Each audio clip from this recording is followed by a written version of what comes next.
Hello there. Don't have a good day. Have a great day. Talk to me, Goose. I'm gonna steal the Declaration of Independence. Why so serious? Squirrel! I could do this all day. Are you watching closely?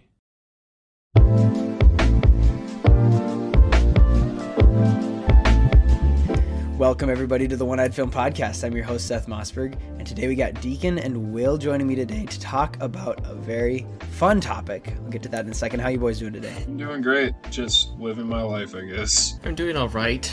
So the title of this episode is Why Forced Diversity Doesn't Work. And this is going to be one of those episodes where I kind of want to give it a little bit of a warning. We might step on some toes. And I don't want to say we won't be apologetic, but what we say is our opinion, and we're going to have a lot of hot takes and subjective opinions that you might not agree with. If you want to discuss them further, we have our Discord server where we will be talking probably a lot about this one. Feel free to join that. But these are very touchy subjects that even Christians disagree on. So I'm not going to say that there is a absolute Christian way to approach this because of how our society has formed these topics and the effect that society has on them. But there is a biblical approach to the types of problems that arise with forced diversity. And we'll get into that in a little bit. So I recently had posted on our Instagram story a reel that I saw comparing 2023 movies to 2000s movies and how 2000s movies were so much better.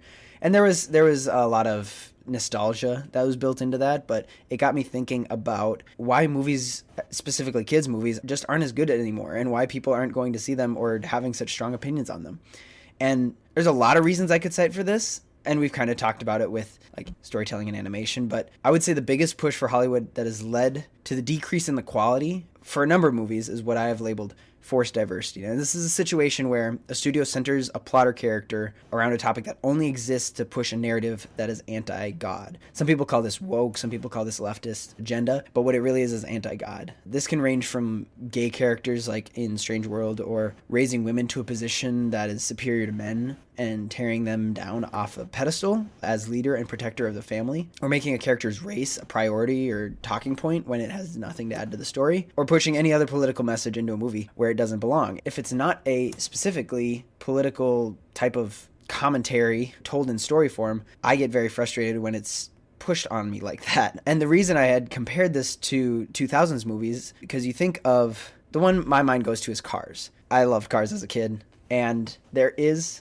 no agenda for that movie. It's just a movie about talking cars and racing. And there doesn't need to be a greater overall topic that we need to learn about our world from. It can just be entertaining. And this is what we talked about in the Puss in Boots: The Last Wish episode, where it was enjoyable to watch a movie that doesn't have an agenda like that. It was just an entertaining story that could be told without the need to push an opinion on you. And yet you could still learn some good stuff from it. It's definitely become more prevalent within cinema and within movies over the years, especially from, like 2015, 2016 onwards. It's become very, very prevalent. And there's been a growing resentment among a lot of fans. There have been a lot of people who've been very critical of forced diversity, such as the Critical Drinker, who you mentioned a lot, Seth, and other individuals who have really started to critique the idea of forced diversity.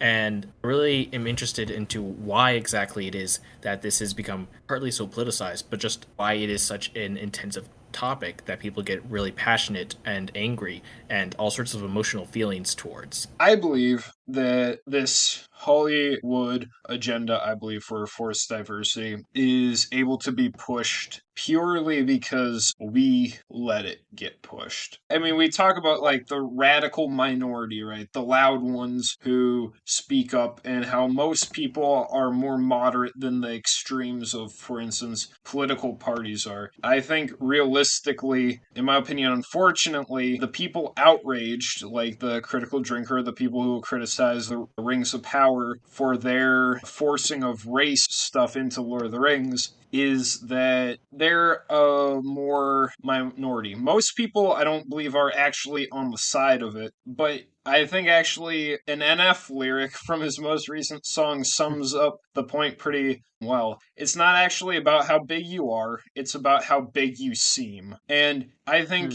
a lot of this is to push their agenda, get the one extreme side of the aisle angry. They make YouTube videos, they rant about it, and then there's the other side of the political spectrum that will rave about the inclusion of these diverse roles and these diverse characters and like how brave and progressive it is, right? And that's just to get free publicity. There's no such thing as bad press, right?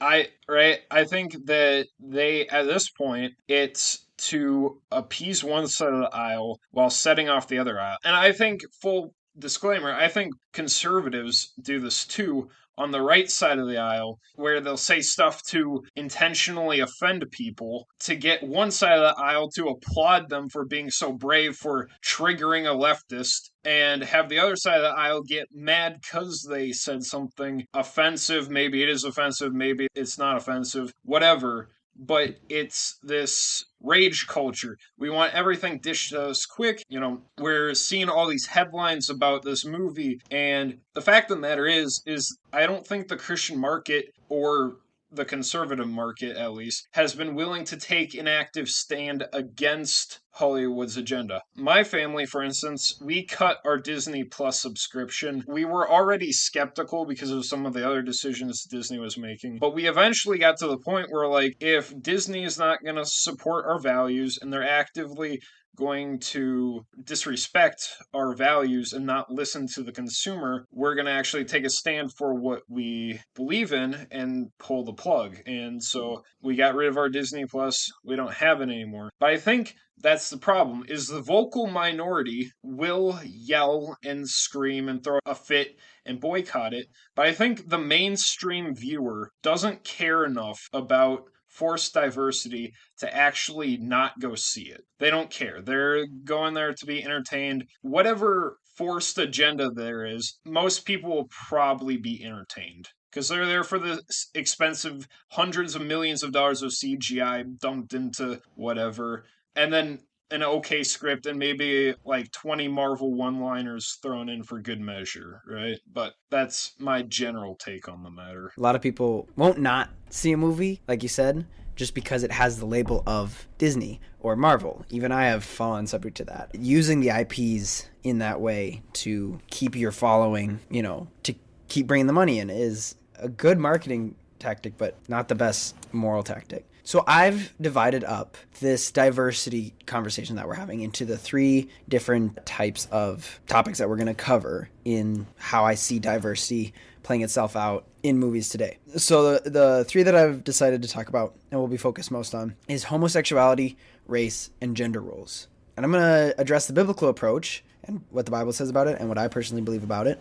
And so you understand where we're coming from. And then we'll talk in depth about how it plays out in movies these days. So when you start a movie or a book, the first chapter or first 5 minutes set the stage for the rest of the movie. You learn the rules of the world and where the story's going. And when it comes to the Bible, it doesn't take long to find out that God does not want man to be alone. So he creates for him a partner. And that partner was not another man. Man does not complete man. Adam did not need someone just like him to fulfill his loneliness. Woman completes man, especially within the bounds of marriage. They work together from the very start. God created it to be that way, and therefore it was very good. So that's the view on homosexuality. The second topic is on gender roles. And I was nervous to bring up this comparison, but I'm going to do it anyway. The Trinity is often a very confusing topic to understand, but if you'll follow me here for a second, look at the relationship between God the Father and God the Son. What we have labeled as gender roles, or what I like to call them relationship responsibilities, parallels that of the Trinity. If you've ever watched The Truth Project by Focus on the Family, they discuss this as well.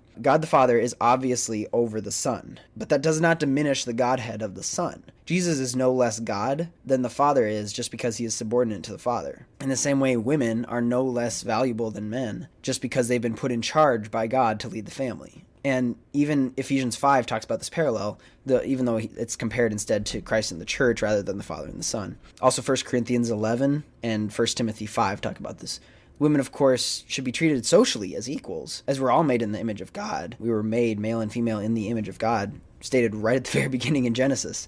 But if both men and women are equals in the household, in a family, conflict will arise and disunity ensues. Where Hollywood and society slaps this idea in the face is to empower women to be the strong, independent woman, even though God literally said there is no such thing in 1 Corinthians 11. We'll talk about some more examples in depth a little later, like I said. And finally, diversity in race. This is pretty simple. So simple that I can just say that you're made in the image of God. So is your black neighbor, so is your Asian coworker, so is your white dentist, and so is your native mechanic. No skin color is superior to another. The gist of it is that God made us all equal. End of story. And we've developed differently in the past thousands of years to look differently, and we're still all the same inside. It's not to say we don't have cultural differences from thousands of years of customs and traditions from other countries, but unless racial or cultural differences play a role in the story you're trying to tell, it's unnecessary and completely out of place. So those are the biblical responses to these topics, even if culture does not share them.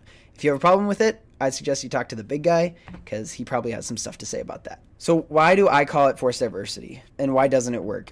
What I mean by forced diversity is that when one of those three types of messages, homosexuality, race, or gender roles, is injected into a movie where it doesn't fit the story and seems out of place, that's diversity that's being forced into the story. Deacon's brother was talking to me a little bit ago about an interview with the Dungeons and Dragons movie directors, and how the directors said that they enjoy emasculating men. They said that outright. This wasn't even like a subtle thing. They stated it pretty clearly in an interview. That was their goal. And even when you watch the trailer, you're like, yeah, I see it. And there's a video essay that I've linked below that dives into that a little bit further. But there is no story reason for them to push that into the story and have the men be less manly. And I want to save that conversation for when we talk about gender roles here in a bit. So the first thing we're going to talk about is homosexuality. And I've noticed that the amount of homosexual relationships shown in films and TV shows recently is astounding. And we talked about this a little bit in the Last of Us episode of how there's almost more emphasis put on the homosexual relationship than the heterosexual relationship.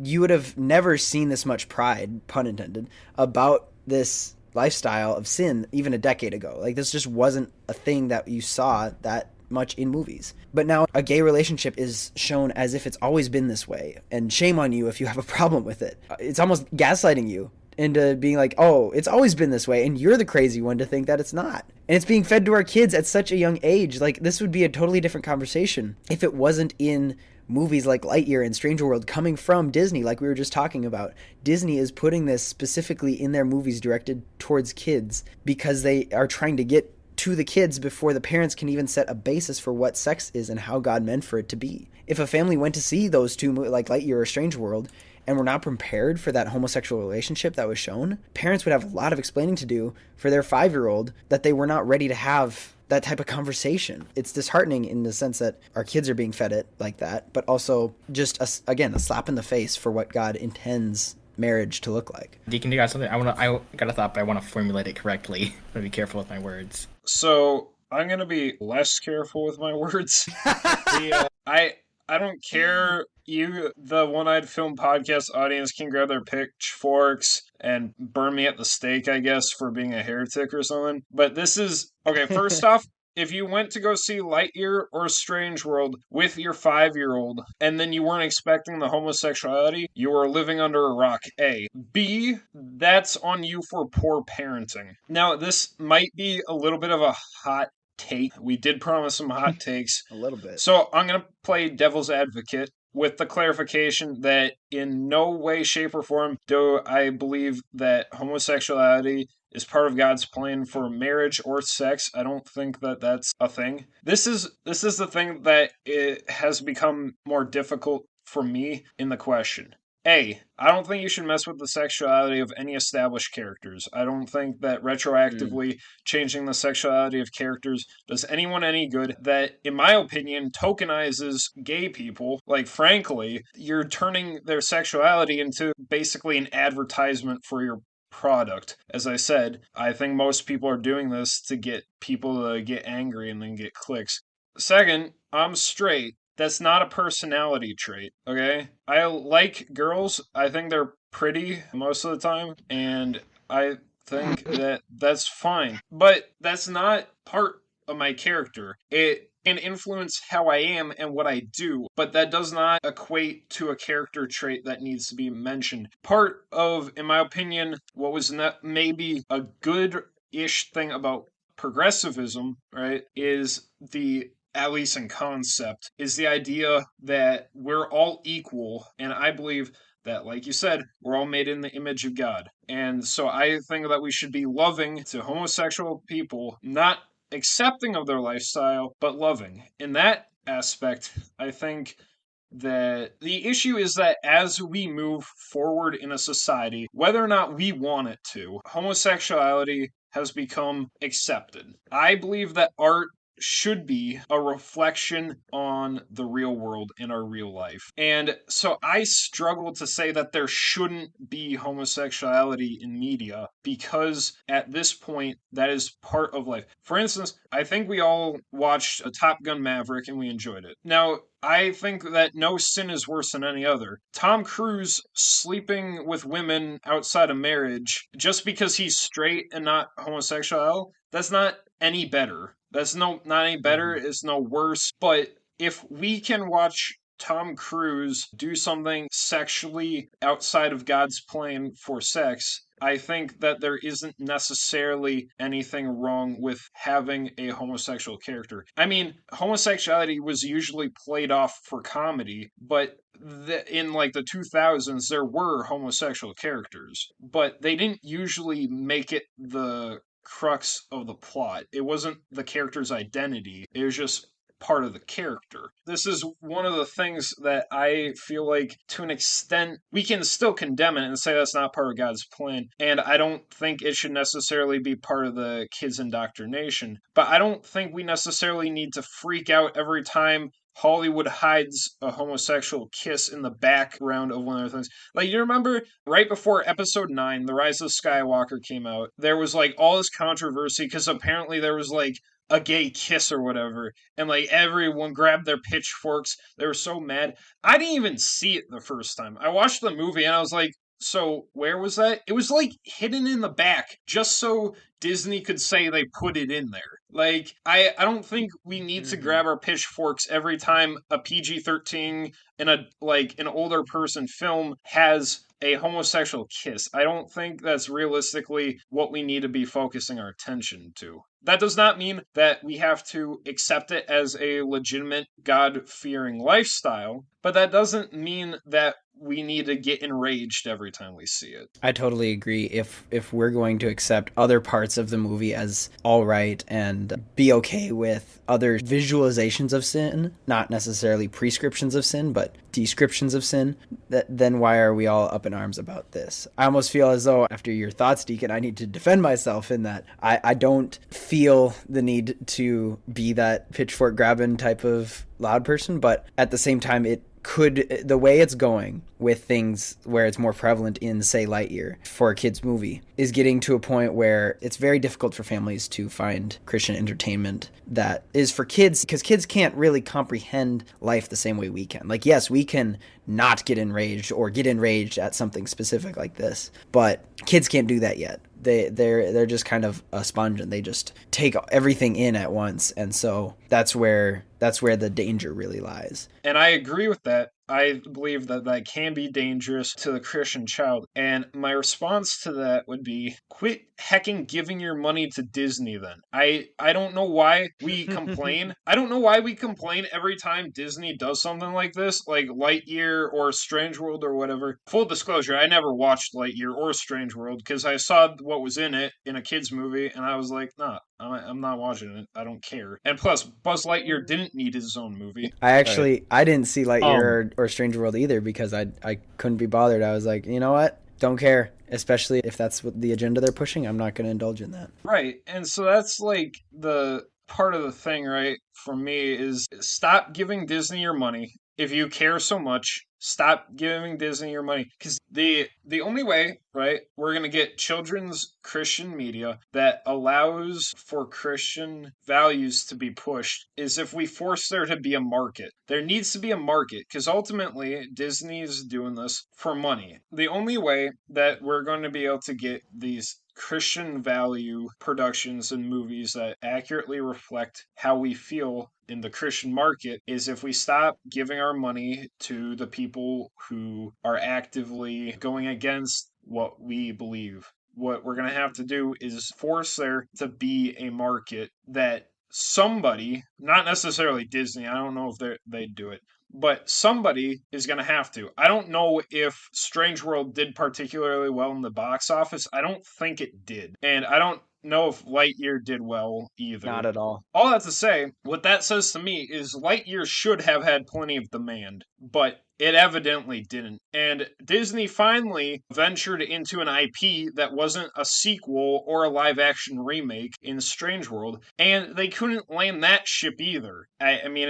the movie flopped, but what that tells me is that there's a market. In a relatively free American market, what we need to create is a void which somebody will want to fill. Someone wants to capture the market. And I think we saw a little bit of that with Jesus Revolution. At least I hope. And I think that there is a market. And I think people are beginning to realize there is a market for these religious focus movies as well as movies that have more traditional values. I think Puss in Boots is a great example of them hitting the nail on the head where people actually want to go see the movie. And so I'm hoping, no promises, that some executive is looking at this and scratching their bald white head about why on earth Puss in Boots performed so heckin' well. And I'm hoping that he puts two and two together that people don't want to be preached at. They want to go see a good movie. And I'm hoping that some other executive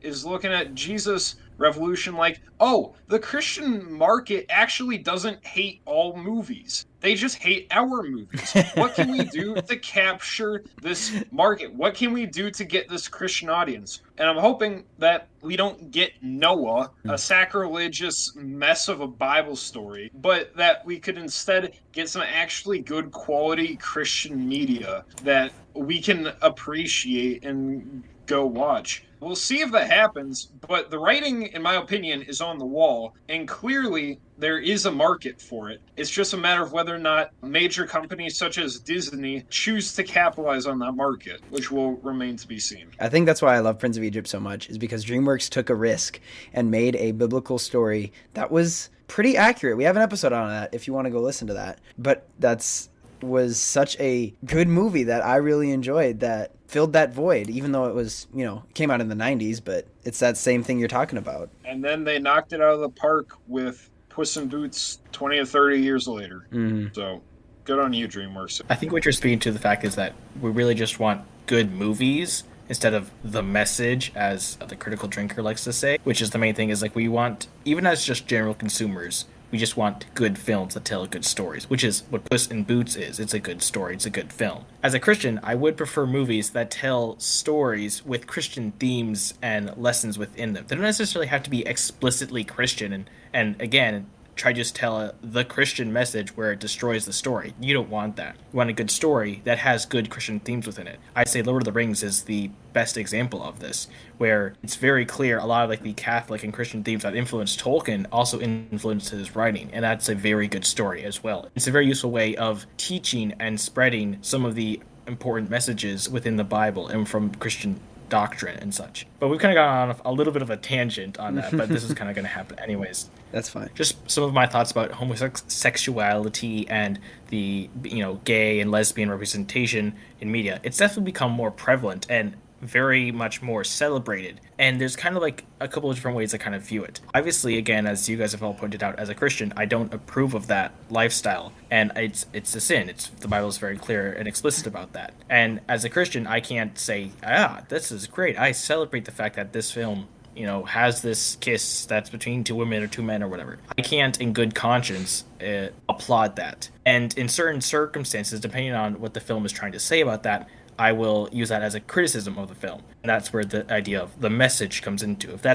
If it's preaching the fact that this is a great thing and that's the whole point of the film, then it really gets irking, and that's I think a worthy criticism of the film. However, I think there's also some movies where LGBTQ plus and homosexuality is present in a film, but not necessarily its vital role within it. But I do want to be discerning about that. I think a good example of this is the latest horror film by M. Night Shyamalan. Is that how you say his name? I don't know if there's actually a right way to say his name. Okay, I'm going to assume I was saying it the right way. I apologize. It's a film that features two guys who are married and they have a daughter. But that's not the focus of the film. The focus on the film does talk about their love and whatever, but that's not the overriding focus of the film per se, because it's telling a story about, what that you could swap them out with a straight couple, for example, and it would probably be about the same. That being said, however, we do run the risk of just completely ignoring that, and I don't ever want to do that. If I was to watch that horror film, which I wouldn't, because it's a horror film and I don't like those, but if I was to watch that, I'd say they told a good story plot-wise. I don't approve of this aspect of it, and I'm not going to break down that ground. But in this aspect, they told a really compelling story, and I can respect that. All right, I see what you're saying. I want to talk really quick. The revamping of character sexuality where it had no right to be changed like that. The only one that's coming to mind is Dumbledore and how they revamped him to be gay in Fantastic Beasts and Where to Find Him. Like, I don't think, correct me if I'm wrong, that there is any reason before those movies came out to have suggested that at all. And to throw that in at the very last second is very odd to me. And the weird thing I'm going to throw, that Deacon has something to say. They even edited out that part of the movie for the China release because they knew that China wouldn't accept it. So they're taking it back. They know that it's a stab in the dark or a big risk and all that. Seth, it is no wonder to me that Hollywood loves emasculating male characters because they've all been emasculated already. No one's willing to stand up to China and the Middle East as far as this goes because they stand up for it, they celebrate your sexuality and all this crap, and then, oh wait, we're not going to be able to make money in China, one of the biggest movie markets. We can cut that out. That's why I know it's a hecking marketing ploy, is because they don't have the testicles to stand by what they're actually saying. That's why they're hecking emasculated, and they want every male to feel ashamed of their own sex because they're not willing to stand by it. Now, as far as Dumbledore is concerned, 100% a retcon, but not one that Warner Bros. Was creative enough to even come up with. That was J.K. Rowling, post-writing the books, who the LGBTQ plus AI community cannibalized because she said that a woman is a woman. Whoa. Which... How dare That's she? That's exactly the big controversy currently right now with the new video game Hogwarts Legacy, which I hear a lot of really good reviews about, but a lot of people on the LGBTQ plus spectrum or whatever have been bashing that because it's associated in some small way to J.K. Rowling, and she said a woman is a woman, and so she's been pretty bashed over the head by a lot of people online by that fact. So yeah, that's the insane thing about the Hogwarts Legacy game too, is the fact that she had nothing to do with it. I don't think she has anything to do with Harry Potter at this point, and they still want to kill it. And so this amazing world which she provided to give these people a space, which, by the way, a very progressive sect of people are the diehard Harry Potter fans for the most part. And they're given the space and this commonality, and they want to cancel the commonality that they have because one person one time said something. It's kind of amazing. All that I was going to say is that J.K. Rowling also said, post-writing Harry Potter, that Hermione is black, which was never once established once anywhere anyway, and that Ron was gay. Or was Ron gay? I think Ron was gay. Somebody else other than Dumbledore was gay. It was kind of amazing, the amount of retconning she did. And so she was getting clowned on by conservatives, and then now she's being defended by conservatives. So I don't know how that happened, but... Yeah, I chose to stay out of that discussion when it was going on, mostly because I wasn't informed. I hadn't watched them at that point. But yeah, there have been other situations where two guys who were best friends can't just be best friends, they have to be gay, which is a little offensive because all of the guy friends that I have that I'm buddy with, now I can't be as buddy with in public because it's seen as gay, and I don't want to be seen like that. I'm only friends with guys, and the funny thing is it's not because I'm gay, but it's because I'm straight and I'm scared of girls. That's why. Dude, I I don't know can how relate. that happened, but I don't know, man. The other thing I wanted to touch on was when you were making your comments on Lightyear and Strange World, and how if you went into it not knowing that there was those scenes, you were uninformed. The one trailer that recently released a couple weeks ago was the Peter Pan and Wendy trailer. And as good as it visually looks, and I got excited for it because it looks half decent, I know in the back of my mind that it's not going to be that good, and they will change things. They already changed things. The Lost Boys are lost genderless children because they're not old enough to decide their gender yet. well, there's girls in the Lost Boys, and the weird thing about that is that the reason the original story has Lost Boys is because Peter says that girls were too clever to fall out of their basket like boys were. Boys were too clumsy. So it was really uplifting to girls to not be a part of the Lost Boys. But on top of that, I would put money that they are going to revamp the character of Tinkerbell and to not have a crush on Peter, but have a crush on Wendy. I can almost guarantee that's the role that Tinkerbell will play in the new live-action movie. Who gave you a script early?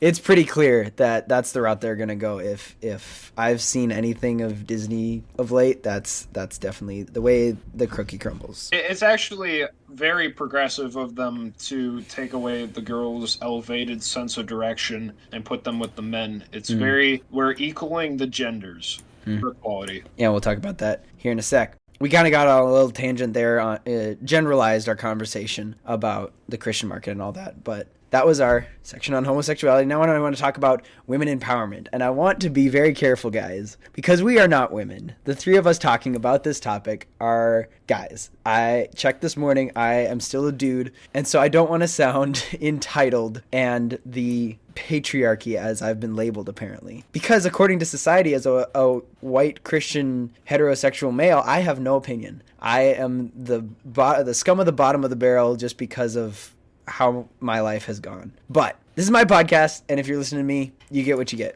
This might be something crazy to hear, and I know Deacon said that J.K. Rowling said something a while ago. Men and women are different. Did you guys know that? That's crazy. God obviously made us different. Man does not fulfill man. Woman fulfills man because they're different, and there's different aspects that work together. They have different roles to play both in the family and in movies. I have a big problem when people present the possibility of rebooting James Bond as a woman or Indiana Jones. It's rumored that the new Indiana Jones is transitioning Harrison Ford's Indiana Jones to be not to turn into a woman, but to hand that role off to a woman to then have Disney Plus TV show with the Indiana Jones title, or the National Treasure movie where the main character is now a woman. Again, she's not actually Ben Gates, but those characters were written with a man in mind. You cannot just transfer that character, what makes that character the character, to a different gender. It was not written for that gender. I've heard this said by people to my face that anything a man can do, a woman can do better. That's not true. Like, that is very not true. Women have things that they're good at. Men have things that they're good at. And they are different. And so why not write stories around that? When the last James Bond movie came out, people were talking about who the next James Bond would be, and ooh, it could be a woman. Well, no, it couldn't. Because James Bond is not a woman, obviously, but he is a ladies' man who is suave and sleeps with the ladies who have the information so that he can continue his mission and all that. So why not instead, if you want a story about a spy, then write a different story about it? Like, this would also not only help the problem we have with reboots and sequels and gender benders, but it would encourage new stories that are original and push creativity instead of running on fumes from an IP that will just automatically make you money just because it has that title. I don't want to be demeaning to women at all. Women are pretty great. Like Deacon said, we like girls. Sometimes too much, sometimes it's a problem, but God created them to raise a family. That is their purpose. That's like, women have the greatest superpower of all times. Like, they can create life inside them and give birth to it. And the quote that comes to mind, the hand that rocks the cradle is the hand that rules the world. The women who are raising these children of families are raising up the next generation to become either mothers or fathers to protect and provide or to raise the next generation. I'm not limiting all women to do that because some women don't want to be married. Some have better paying jobs than the husband and have to provide in that way for the family. There are anomalies, but God made man to provide for and protect the family. It was a little off topic, but I had to throw that in there. Just a quick comment about, the idea of like women taking on the roles of men and replacing men. That's partly due to a fact that has happened in our society, especially post the World Wars, where you have women in corporate positions and other positions that have traditionally been held by masculine figures. At the same time, what you're talking about, just instead of like trying to reboot a franchise and retconning or making a character who was previously a man, now a woman, I think that a really good example of that is just the Tomb Raider versus the Indiana Jones series, where you have the Indiana Jones series, which is very noted for, Indiana Jones, who's kind of like James Bond, he's suave and he sleeps around a lot. And then you can compare that to the Lara Croft from Tomb Raider, which is a very well beloved video game franchise that came out from like the 2000s onwards, and it's had a reboot since then.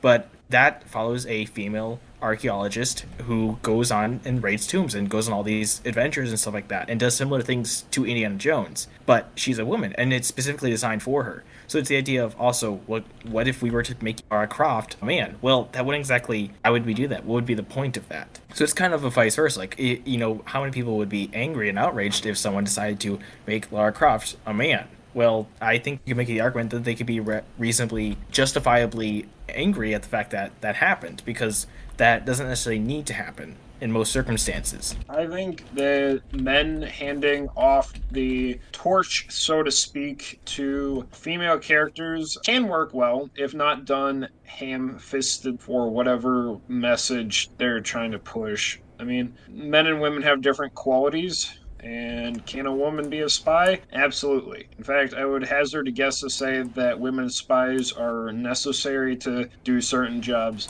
So I think that if I'm against like straight up gender swapping, if like the next Indiana Jones movie is like, oh yeah, by the way, Indiana Jones was a woman the whole time, then it's like, what are you doing? But I don't hate the idea of an old adventuring. I'm not saying this is the plot. I didn't even watch the Indiana Jones new trailer. But like if Indiana Jones had like a daughter and she like grew up hearing stories of her dad and his adventures, and then like he handed off the torch to her and she got to go on her adventure, like that'd be fun and it'd be fine. And I don't think honestly very many people would care. They might enjoy the movie, they might not.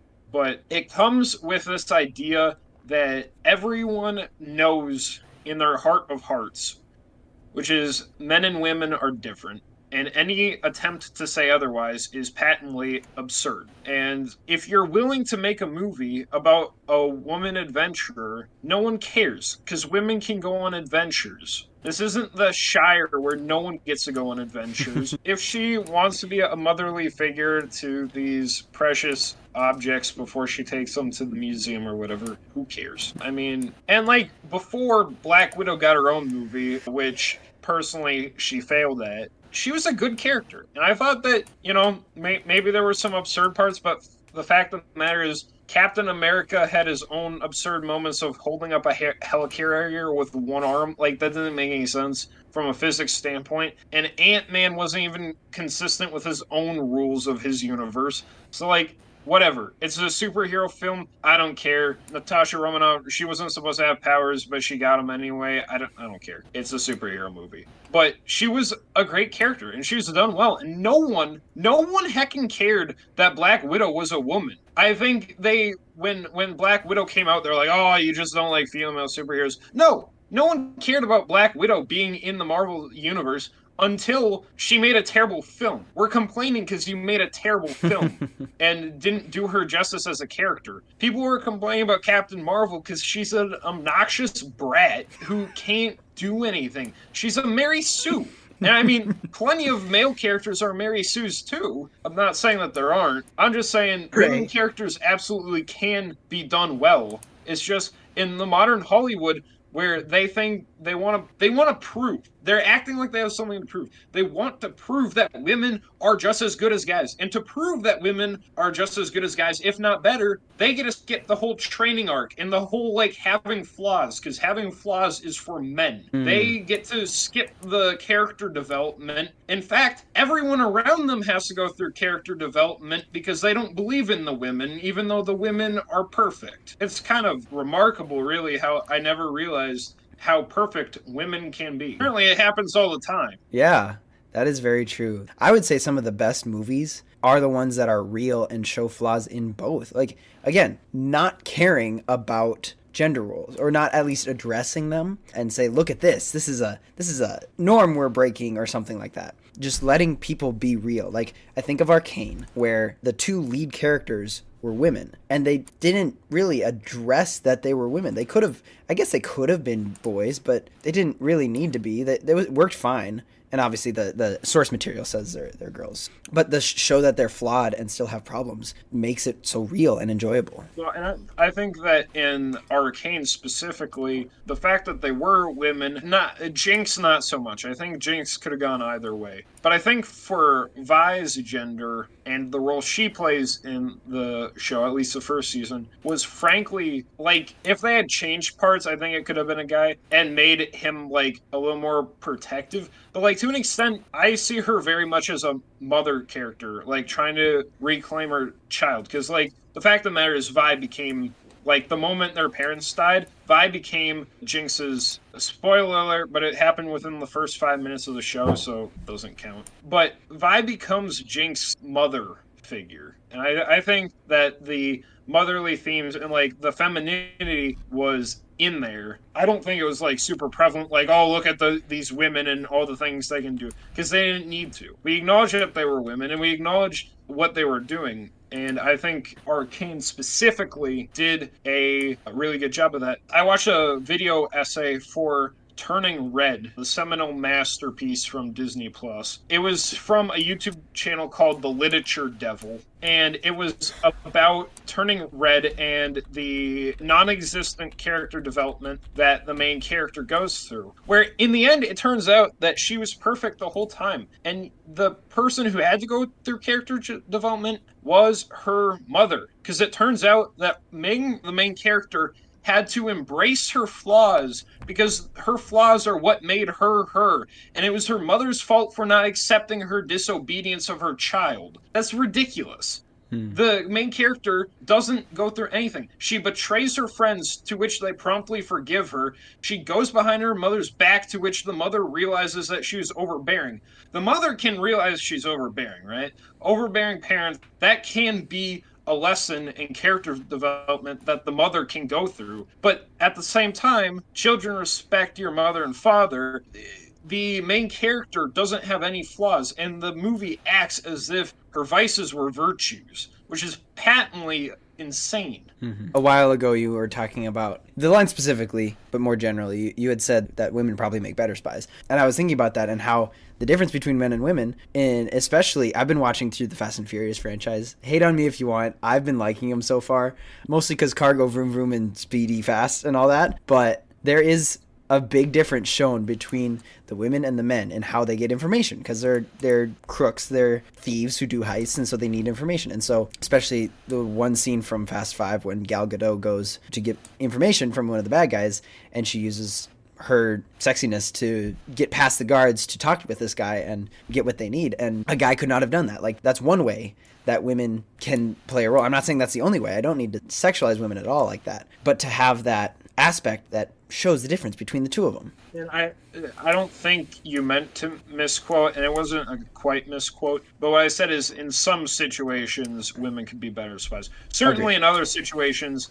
men could be better spies. But like during the World War II Cold War effort and the Cold War, there were plenty of female spies, because the fact of the matter is, any men in a foreign country are going to be instantly suspected, like that's sketch. Because back then they had a stigma against women, but that made women in some cases very vital people for information gathering, is because they were able to get in places and do things that men simply couldn't do. Mm-hmm. Another thing about the women kind of stepping up in movies is that men are not. It is a little bit descriptive of our culture and how men have kind of not stepped up as much as, think of back to World War II, where a lot of men, when Pearl Harbor was attacked, went and enlisted because they were ready to go. And I don't really want to get into how men differ from now versus then, but it is pretty obvious that men have really decided to take the easy road in our society, and in some cases that means women have to stand up, and that's shameful on our part, but it's kind of descriptive of where the American culture has gone. I mean, isn't it the saying, weak men create hard times create strong men, and the strong men create good times and good times create weak men. And like the cycle continues, right? And I think we're in a cycle of weak men, not a ton of male role models that we can look up to. The final thing we are going to talk about is race. As much as I said it doesn't matter in the introduction to race and how we are all created equal and we have our own traditions and cultural differences between races, that is what I believe plays a role in film. We do look different from each other. Like, this is the same thing as men and women are socially equal and should be treated as such, but they're also very different. We look different from people that are from Nigeria, and people from Nigeria look different from people in China. After the people spread out from the Tower of Babel, they adapted to their surroundings and became slightly different physically from each other. But the diversity that is forced in these movies is insane. I'm thinking specifically about Rings of Power. In Rings of Power, the diversity is way more confusing than helpful. And I believe you touched on this, Deacon, a little bit. They could have made different races diverse between other races, where they took one people group and had them be that race, and took another people group and made them be that race, so that you had a sense of geographic location and social norms in that world that doesn't exist for us, the Middle Earth. But their insistence on having black and white elves, Asian, black, white Harfoots, I believe is what they're called, like other such kinds of people, is very confusing because you don't know where you are. Believe it or not, Middle Earth is not America. America is unique in the sense that people from all around the world can come and be an American, and it's a melting pot. It's great to have a country where so many different cultures can be appreciated. But I can go to Nigeria, I can maybe get a Nigerian citizenship, but I will not look like them. I will not actually be Nigerian. I will still be a white little Scandinavian kid from Minnesota. The people who are making these movies think that everything should look like Los Angeles, where they're living and working, where they see a lot of different diversities. It doesn't work like that. Like even in Frozen 2, where it's based in Scandinavia, but there's so much diversity with those people there in how they look, because for some reason people have been immigrating to Scandinavia. It doesn't work in a story to have that. And yet, on the other side of it, if you're going to make a movie that plays into the cultural differences, then do that well. I think of Mulan, at least the original one. I know the newer one is kind of pretty poor job of a recreation of that story. But the entire point of Mulan is that the main character fits in so well with the men just by cutting her hair. That couldn't have worked as well with any other race as well. It could have worked, but that's how differences work. Everyone in Mulan is going to look Chinese because they are Chinese. Everyone in Moana is going to look Polynesian because guess where it's set? Polynesia. At least they got those right. Not everywhere looks like Chicago or Los Angeles, like I said. There is a difference in how you can use race in your story, either not using it by just, like I said a while ago in our Tenet episode, where you can write a character to just be ambiguous and not really care. If somebody's good at a role, you're going to give them that role regardless of their race. Or you can write a story, say the Civil War. There's a lot of other options, but Civil War comes to mind. If you need a person to play a slave, you're going to find a black actor because that's what happened back in the 1800s. Like, there is times where it plays into the story in an appropriate way, but it doesn't need to be like the new National Treasure TV show where they are basically proclaiming on the streets that they're Mexican and at any point be deported. Like that's a really bad excuse for making you sympathize with them. Is just one example that I think of. It can get kind of intense because obviously that racial tensions are a very real problem in the world today. And again, as I want to specify with gender, biblically speaking, we are all created in God's image, and there is no superior quote-unquote race. When I think of racism, I think of believing that one race is inherently better or superior than another, and that's just simply not biblically founded. We're all fallen people in a fallen, broken world. That being said, however, when it comes to film and media, I think there's a couple things we have to kind of ask ourselves when we're talking about race swapping or the pushing of racial diversity within film. Do we have a reaction towards this, like a negative reaction specifically? And I'd say, yeah, a lot of times we often do. Think again to the recent Peter Pan film. When I watched it, I didn't necessarily get raged and angry, but I was like, I kind of internally groaned when I saw, okay, they're made a black Tinkerbell, okay? Well, I've had a reaction towards it. We kind of have to ask, okay, why do I feel that way? And should I have that reaction towards that? And this is where it gets really tricky. Because I think that in regards to race swapping and racial diversity, it kind of has to be taken on a bit of a case-by-case basis with a little bit of nuance. Because it's not an easy fix that you can simply overgeneralize for all films for all time. Because as you said, like a lot of times, especially if it's a modern film like Tenet, it doesn't really matter because our modern world is incredibly diverse. You could have a gay black man with purple hair talking to a cis heterosexual white man, and that wouldn't really matter because that is the modern world. And that's, generally okay because that represents it. But especially when it gets into the case of historical films and historical media, that's where things get a little bit more dicey and tricky. And that's kind of where I have a bit of an issue personally sometimes, well, quite frequently, honestly, because I'm interested in history, and, a lot of people online just, bash Hollywood for being historically inaccurate in all sorts of different things, not just race, but specifically a little bit in race recently. For example, there is a TV show about Anne Boleyn, who was one of the wives of Henry VIII of England in, like, the 16th century, and they made her black, which is, simply put, not quite accurate. We have images, and Anne Boleyn was not a black woman, to put it simply. It kind of sometimes happens in reverse. Like, John Wayne portrayed Genghis Khan in a film from, like, the 1960s or 50s. So there's, like, examples of that. So especially when it comes to historical films, I think that you should try to be as accurate as you can possibly be, and that includes race. So I think that in a historical sense, we should try to portray history as accurate as well. And then when it comes to fantasy, you mentioned The Rings of Power. Well, I recently watched a very good video about this, which is from the Lost Chord that we'll link in the description, which talks about how Rings of Power has terrible diversity, but how that can actually be used very well. And you can compare it to Game of Thrones, which has a very diverse cast in it. It has black people, it has white people in it. But they use it in a very well creative way, because while both worlds are in a fantasy world that has a vast diversity, Rings of Power even more so because it has different species, not just different human, ethnic, and racial groups. But they implement it in a very special way. In Game of Thrones is the fact that different groups live in distinctive areas.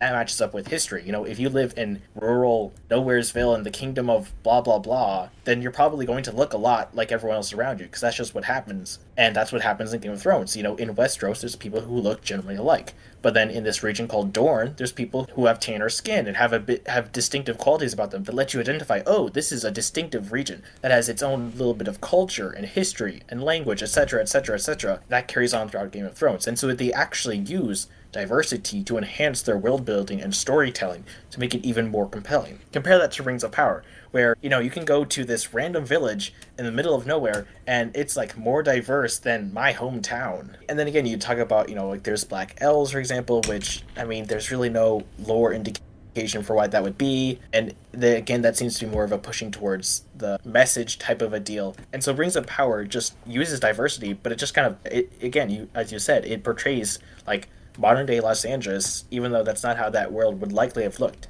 And again, you have to also consider, like, this is Tolkien's world, which is more or less based on North European myths and probably inspired by Northern European myths, which are very white. I don't want to say that. Well, they were European. Which is a very distinctive cultural group. Yeah. With the race swapping really quick, the Tinkerbell situation and the Little Mermaid situation is kind of along the lines of what Deacon was talking about a little bit earlier, just the studios putting that in and switching that just to get a reaction from the opposite side of the aisle, which makes sense. We're talking about it now. That's kind of what they want. It's just kind of to poke the conservative side who thinks it's such a big deal because it's not staying faithful to the original or whatever. You know what I think is really cool? Yeah, exactly. I am really a fan of world building. That's something that I am very passionate about. I'm also very happy to be white. I don't think I'm better than you, and I don't think that my race was necessarily great or whatever. You can be proud to be whatever race. In fact, I think you should. My blood is the mix of the Germanic barbarians that conquered Rome and the Vikings, which pillaged the England countryside for years on end. So I have savage blood within me flowing through my veins. But here's the deal, right? Is that fantasy is kind of my thing. I really like it. Tolkien built Middle-earth to be the Anglo-Saxon mythos. Realistically, he didn't think that the Anglo-Saxon, he didn't think they had an expansive enough lore. And he decided that Middle-earth was going to become his rendition of what Anglo-Saxon lore, what that world could look like. And I think it's kind of insane, in my opinion, that, if white people take something from the black culture, it's considered cultural appropriation, and then we have our own myths, our own mythology, whatever Tolkien devised, and then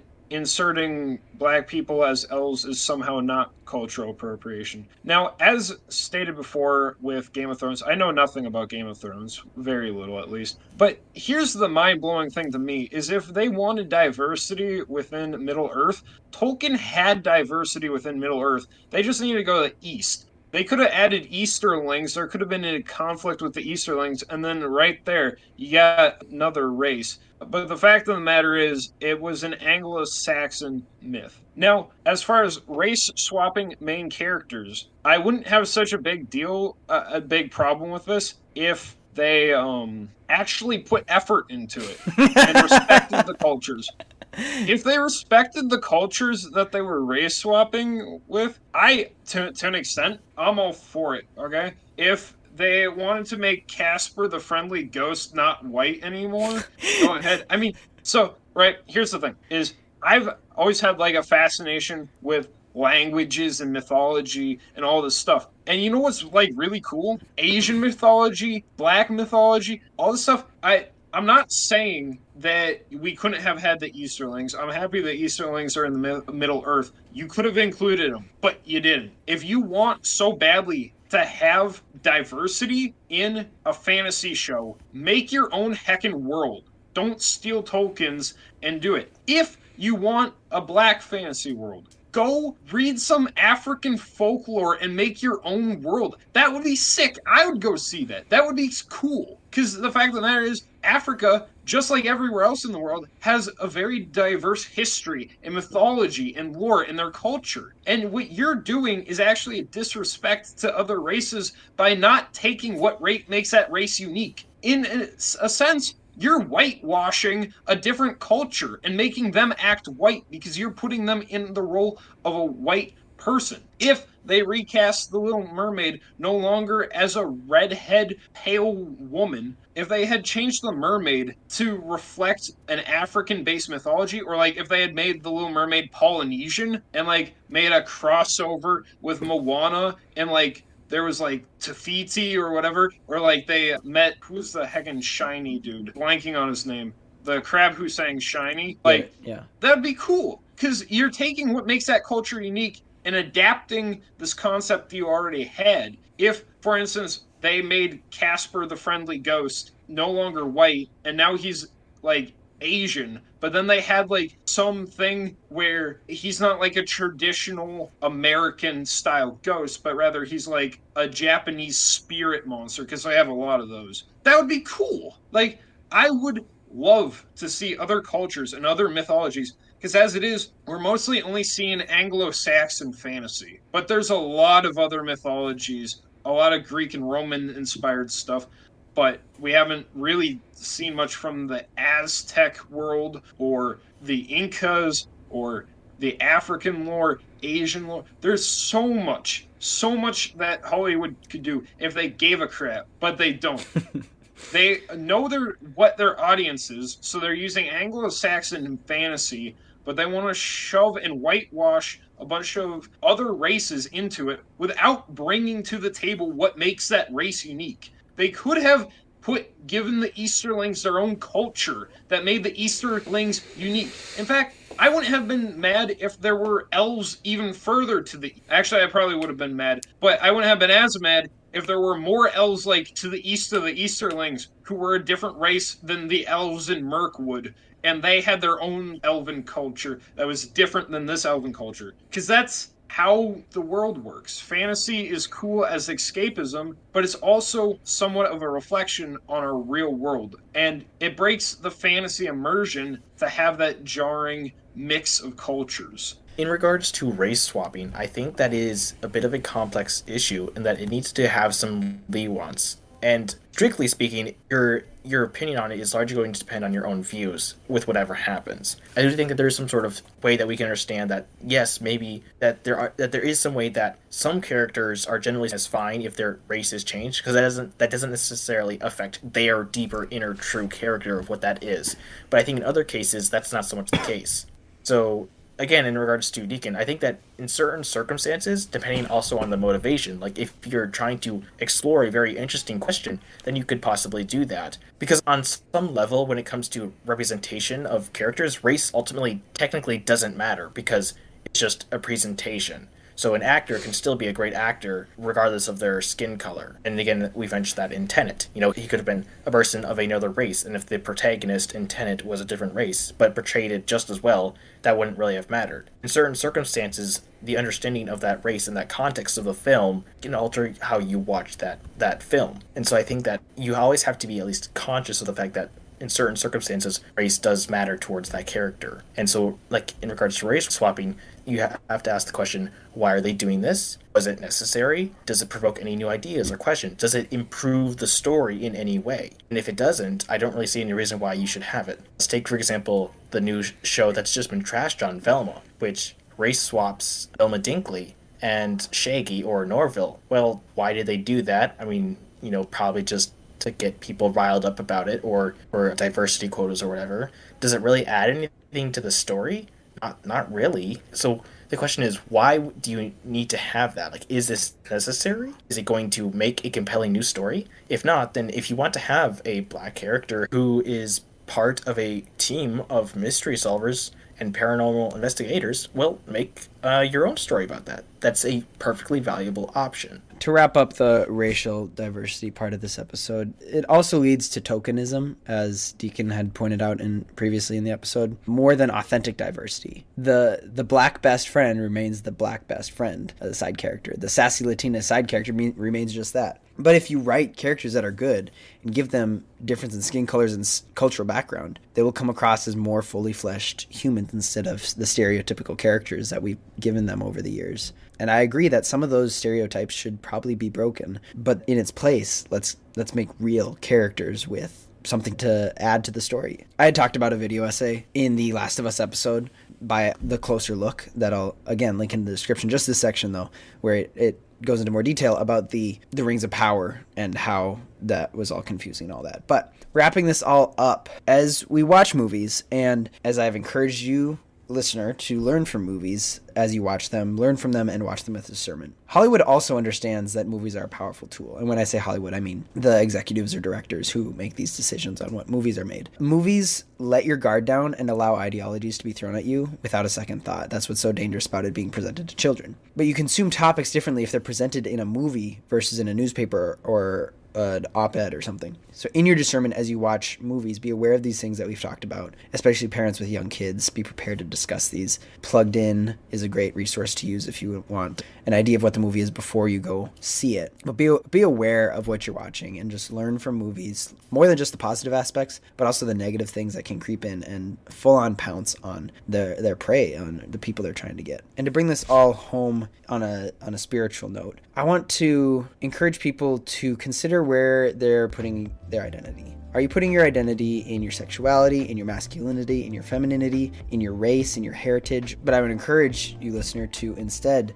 put your identity in God and act like a child of His while you are still His creation and He's made you special in the skin that He made you, in the body that He made you for a purpose.